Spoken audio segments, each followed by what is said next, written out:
compartilhe esse vídeo, mande no grupo do Zap, no grupo dos amigos, no PV de cada bolsonarista. Quem olha para aquela cara de otário do Deltan Dallagnol nem imagina a esperteza que aquele malandro tem, né? Que junto com Sérgio Moro e Gabriela Hart formaram uma quadrilha que foi capaz de desviar 2.567.756.000 reais e 9 centavos.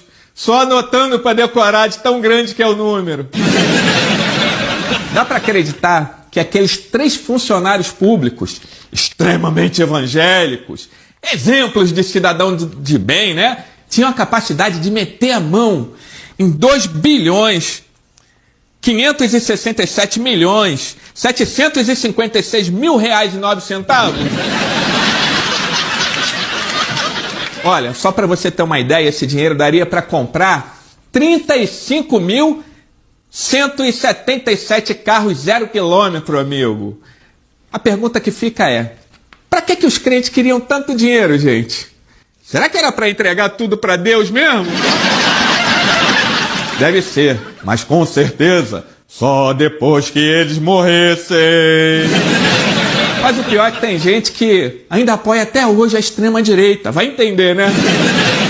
A jogada dos crentes, dos adoradores do Senhor, dessas pessoas super confiáveis, era a seguinte, segundo o inquérito da Polícia Federal, né? Sérgio Moro, Gabriela Hart e Deltan Dallagnol, junto com outros agentes da Lava Jato, atuaram para promover desvio por meio de um conjunto de atos comissivos e omissivos e com o auxílio de agentes públicos americanos e dos gerentes da Petrobras, Thaísa Oliveira Maciel e Carlos Rafael Lima Macedo e outros representantes da Petrobras também não especificados, de desviar mais de 2 bilhões e 100 milhões de reais, que se juntou a mais de 400 milhões de outras fontes, que chegou a mais de 2 bilhões e meio de reais. São ou não são os melhores representantes da lei? É claro que esse dinheiro não foi direto para a conta deles, porque eles sabem que Deus vê tudo, mas não é X9, né? Tá tranquilo, tá favorável. Então essa grana era depositada na conta de várias pessoas e também de empresas, que depois de passar por uma lavanderia, seriam entregues a eles. Uma grande obra do Senhor, não é não? Tá tudo explicadinho no processo, é só você procurar aí no Google que você também vai achar. Mas o que mais me assusta não é o fato desses 3 aí serem cúmplices numa quadrilha para desvio de dinheiro público, não. Ó. O que mais me assusta de verdade é que justamente os homens de Deus, amigo, essas pessoas que são orientadas pelas igrejas evangélicas, é que estão cometendo os piores tipos de crime hoje em dia. Será que eles são da escola do Macedo? Ou então são pupilos do Malafaia, hein? Olha, isso aí eu não sei dizer não. Mas o que fica muito evidente é que independente de qual congregação você faz parte, lá você vai aprender a ter prosperidade. Não importa se é honestamente ou não. E tudo isso em nome de Deus, né? Será que a igreja foi sempre assim? Não. Igreja nunca foi lugar disso não, né? Tô falando sério. Eu sou contra, tá? Que seja chamado a depor aqui familiares de qualquer investigado. E me parece que essa posição muito serena do nosso presidente dessa comissão. Cada um responde pela sua responsabilidade específica e a culpa não se transmite. O que quer dizer que se o tenente-coronel for culpado aqui de qualquer coisa, essa culpa não se estende aos seus familiares, seja filha, seja esposa. Isso vale também para outros investigados. Ver aqui o juiz Sérgio Moro falar em respeito à família, eu perguntei para ele, não respondeu até hoje se ele devolveu o iPad do neto do Lula, que depois veio a morrer, e que eles não queriam nem deixar que o Lula fosse visitar, como não deixaram ir no irmão dele. E agora vem falar de família. Sinceramente, vocês não falam nada. É bom que ele responda. Quem é que se foi entregue o iPad da filha, do filho, do neto do presidente Lula? Bom que saiba. Então vai vir falar de família, de respeito à família? Então a proposta é a seguinte, né? Vamos então fazer aqui um desafio. Eu vim aqui abrir minhas contas, absolutamente transparente. Vamos ver se o Bolsonaro abre lá as contas da rachadinha dos gabinetes parlamentares, dele, das pessoas ligadas a ele. Vamos ouvir esclarecimentos sobre aquele cheque. Rachou dinheiro lá dentro dos gabinetes da família Bolsonaro. Vamos ser transparentes, vamos lá.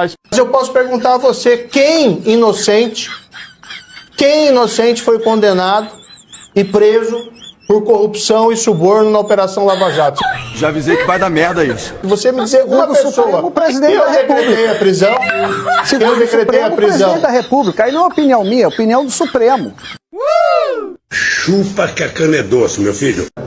Eu queria, presidente, concordar que a gente precisa coibir a corrupção. Inclusive a corrupção praticada por magistrados, quando no exercício da sua função. Notadamente, nós sabemos do caso que foi a anulação de todas as condenações do presidente Lula.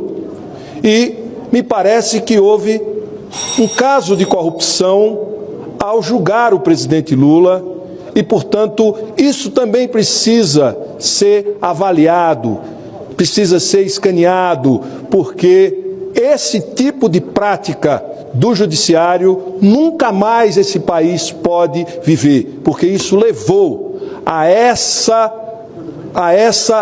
aventura autoritária, essa tentativa de golpe que nós vimos no dia 8 de janeiro, decorrente da intervenção criminosa, da atuação criminosa de um juiz na perseguição a líderes políticos e à política. Quero concluir dizendo outra coisa. Quem vai ao Banco Central não precisa de quarentena.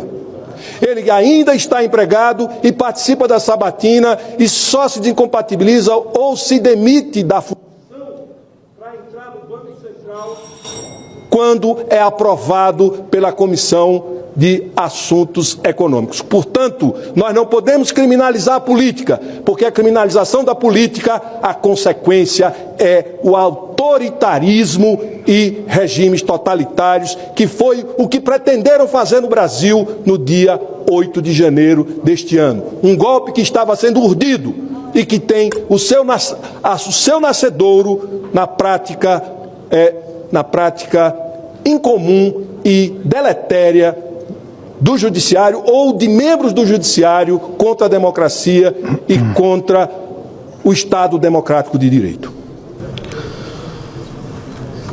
Não, eu repudio as suas palavras, desculpe, senador. Peço à mesa, inclusive, que o senador aqui está quase me acusando de corrupção. Quem gerou esses problemas todos foi a corrupção do seu partido, senador, desculpe. E nós combatemos essa corrupção. Peço que seja tratado com urbanidade aqui nessa tribuna e não de maneira inapropriada, ferindo inclusive o regimento, as palavras aqui do nosso senador.